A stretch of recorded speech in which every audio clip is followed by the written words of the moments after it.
Makanya saya ulang lagi, unik, tidak benci kepada Ba'alawi, tidak benci para habaib, hanya al-fakhru, kesombongan ini yang harus dibabat habis sakar-akarnya. Polemik nasab Ba'alawi yang diawali adanya penelitian Kiai Haji Imaduddin Usman Al-Bantani yang dalam tesisnya atau kajian kitab nasabnya ditemukan bahwa Ba'alawi terputus tidak sampai ke Kanjeng Nabi, yang berdasar sejarah jelas tidak nyambung ke Kanjeng Nabi. Berdasar tes DNA juga menyatakan klan Ba'alawi tidak nyambung ke Kanjeng Nabi tetapi malah nyambungnya ke Yahudi Askenazi.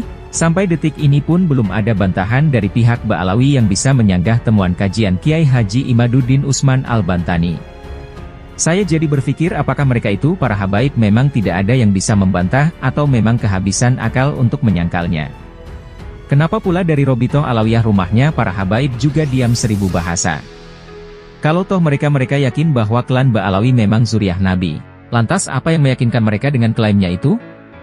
Saya yakin kalian pasti juga berpikir seperti apa yang ada di pikiran saya. Sejak lama saya menunggu bantahan-bantahan dari pihak Ba'alawi atau paling tidak ada perwakilan dari Robitoh Alawiyah yang dengan gagah perkasa berani maju mematahkan tesis kajian Kiai Haji Imaduddin Usman Al-Bantani. Nyatanya sampai detik ini saya belum menemukan jawabannya. Jujur saya ini sangat kecewa dengan Robitoh Alawiyah. Ternyata mereka itu tak lain hanyalah sifat pengecut. Berani koar-koar tetapi tidak ada yang berani tunjukkan muka mereka. Yang ada malah seperti sengaja membenturkan ulama-ulama pribumi dengan Kiai Imaduddin. Sungguh tidak ada nyali sama sekali. Setelah mereka mengadu domba ulama pribumi dengan ulama pribumi, kini mereka membuat narasi Kiai Imaduddin dan orang-orang yang menanyakan keabsahan nasab mereka tuduh sebagai gerombolan-gerombolan pembenci zuriah Nabi. Sungguh picik sekali hati dan akal mereka.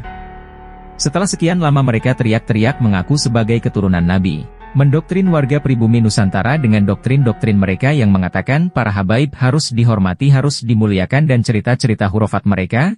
Kenapa ketika ada orang yang menanyakan keabsahan nasab mereka malah mereka tuduh sebagai pembenci zuriah Nabi?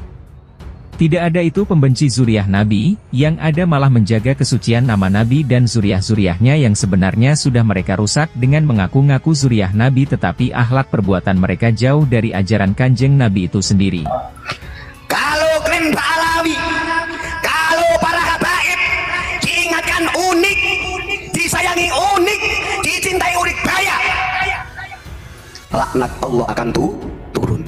Ini baru mujib, mengekspresikan, mengapresiasikan ayat 159 surat 2 Al-Baqarah. Belum ada babanya.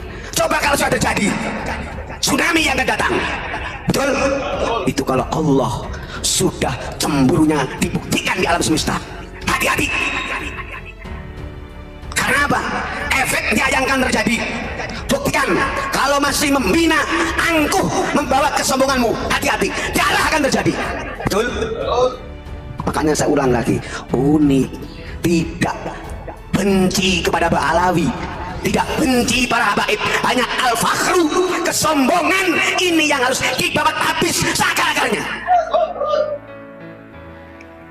Al-fakhru bil ansab, yang engkau membanggakan nasabmu, bahkan watta'nu bil ansab.